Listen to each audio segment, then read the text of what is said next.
Project organization is where things really start to come together as you move from a collection of research notes into the framework for your project. I'm Sammy Jo, and I'm excited to share some ideas on how to make this magic happen.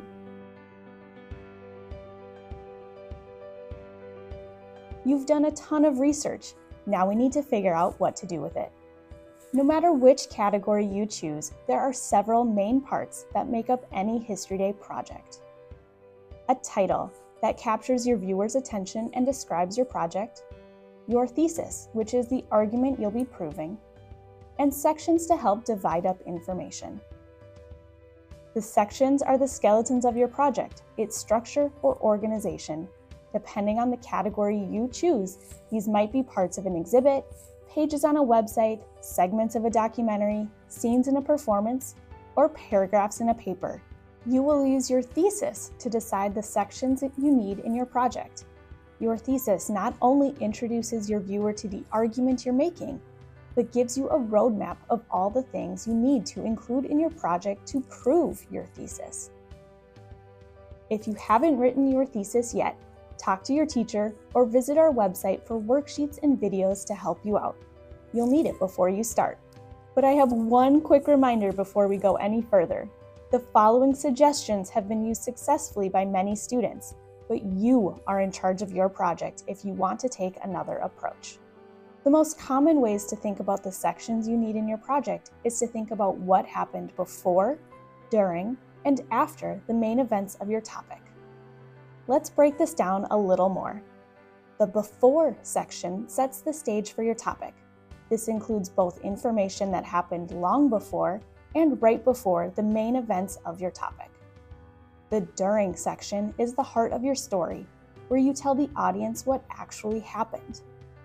The after section will discuss how your topic changed history. This also includes the short term, what happened right away, and the long term, or legacy. Sections take your project from a collection of random facts and turn it into a narrative for your viewer to follow along. All projects, no matter the category, need organization. What you call your sections will depend on the category you choose. The exact information you include in each section will depend on your topic. In general, background sets the historical context about people, ideas, and events that came before and influenced your topic. Build-up shows what happened right before to set the main events into motion. You might think of this as the spark for your topic. The heart of the story is where you describe what happened and who was involved. You'll need to talk about the short-term impact, what happened or changed right away, and also the long-term impact, which is where you will talk about how your topic changed history.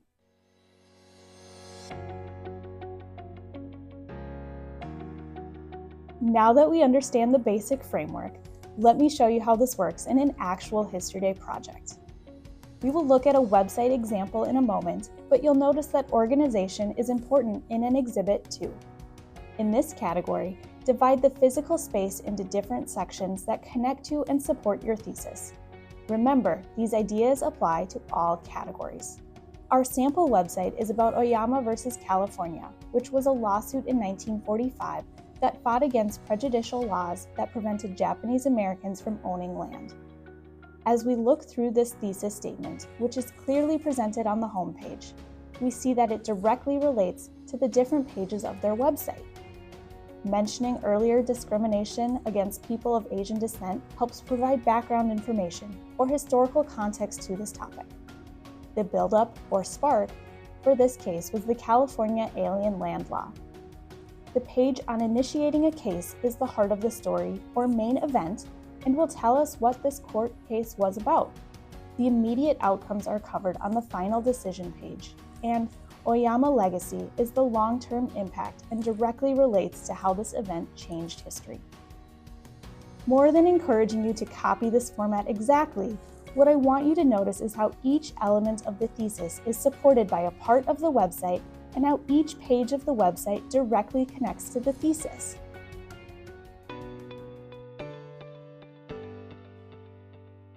Let's try planning out a sample exhibit project about the Montgomery bus boycott.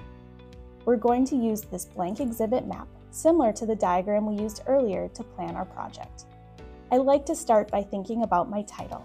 We want it to be engaging, descriptive, and relate to the theme if possible.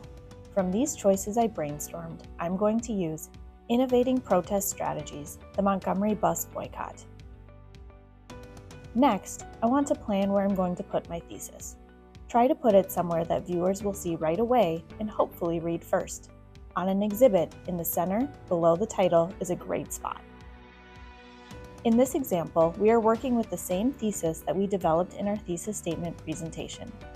In 1955, Rosa Parks refused to give up her bus seat to a white passenger, sparking the Montgomery Bus Boycott. The year-long boycott that followed was an innovation in protest strategy, using prolonged mass nonviolence to draw attention to the cause and influence the approaches used in future civil rights protests. Now it's time to decide what information will go in each section. I'm going to start brainstorming with the heart of the story.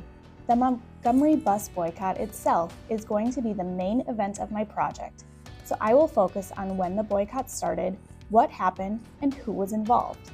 Remember, this worksheet is going to show my ideas with bullet points, but you would use full sentences in your project. I'm then going to work backwards from the main event to find my spark or buildup. In this case, Rosa Parks refusing to give up her bus seat was a direct cause of the boycott. So I'm going to focus on the events that led her to refusing to give up her seat on that day. We're going to keep working backwards to plan out what viewers need to know as background information or historical context. What people, ideas, and events created the situation that Rosa Parks and other Black people in the U.S. were in? This might include information about racial inequality, from Jim Crow to Plessy versus Ferguson's Supreme Court case of separate but equal. Now that we have covered before and during, let's look at what happened after.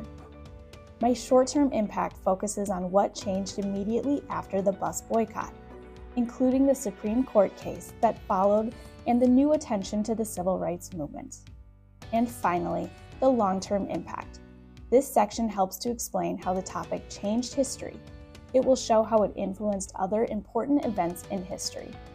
But what happens if you realize that you're missing information and don't know the answer?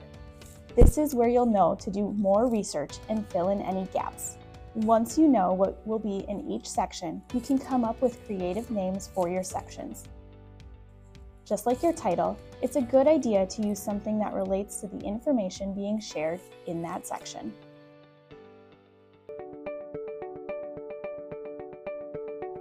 We looked at how an exhibit is organized, but what about the other categories? The same strategies that we talked about will work for projects in any History Day category. Websites have a very similar layout to exhibits. Each of the sections of your project will be a different page on your website. Don't forget, your process paper and bibliography will also go directly on the website.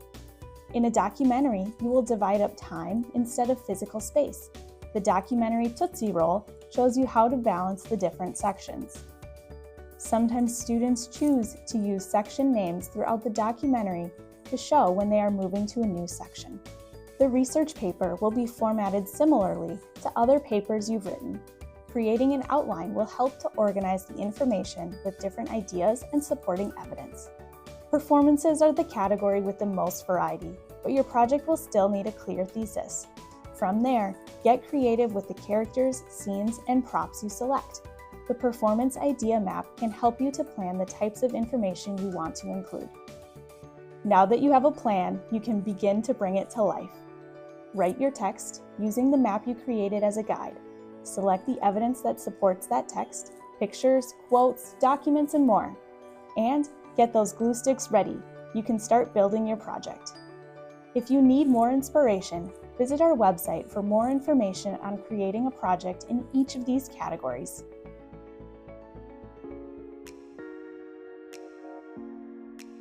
Brainstorming and organizing your ideas is just the beginning of putting together your History Day project. In every category, you will need to write your text and use supporting evidence you found during your research to support and prove your argument. We're going to cover the basics of this process with a sample topic. Let's try it. Susan B. Anthony and the women's suffrage movement, which advocated for women's right to vote, would make a great topic for almost any year. Let's pretend that this paragraph is what we have written for our long-term page on our imaginary website. The 19th Amendment made it unconstitutional to deny citizens the right to vote on the basis of sex. Women of color, who were still denied their rights on the basis of race, continued leading the fight for voting rights. Their efforts helped win new laws protecting the right to vote, paved the way for women to win elected office, and laid the foundation for modern activism. Which sources would you use as evidence to help prove this? Let's think about these potential pieces of evidence and keep in mind that I may only be able to fit a few of these onto my project itself. The coin is interesting, but it doesn't tell me how Susan B. Anthony supported suffrage or the impact on women in politics today.